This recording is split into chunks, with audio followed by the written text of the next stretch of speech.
Smart Ahmednagar news.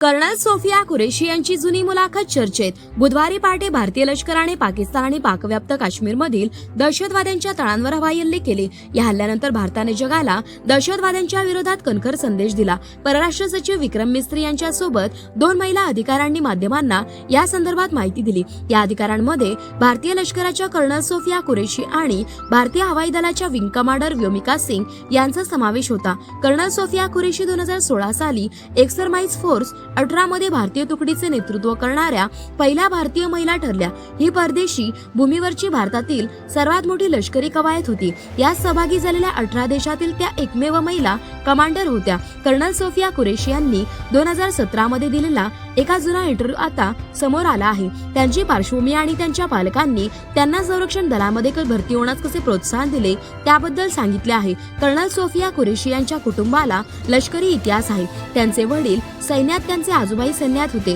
तर त्यांच्या पणजी झाशीची राणी लक्ष्मीबाई यांच्या सैन्यात होत्या। कौस्तुभ यांनी 7 मे 2025 रोजी ट्विटरवर ही माहिती दिली।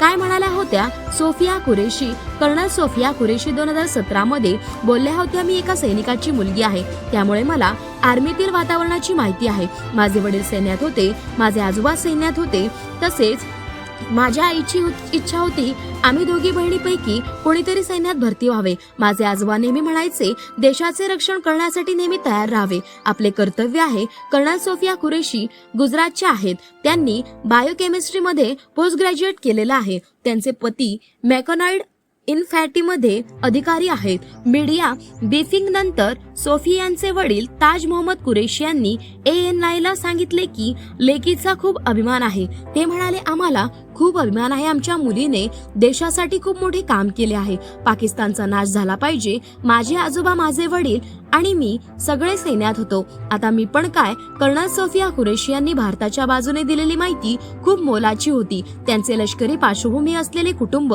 हे देशासाठी प्रेरणादायी आहे। त्यांनी केलेले कार्य देशाच्या इतिहासात नेहमी कायम राहील। प्रतिनिधी राजू पाळेकर।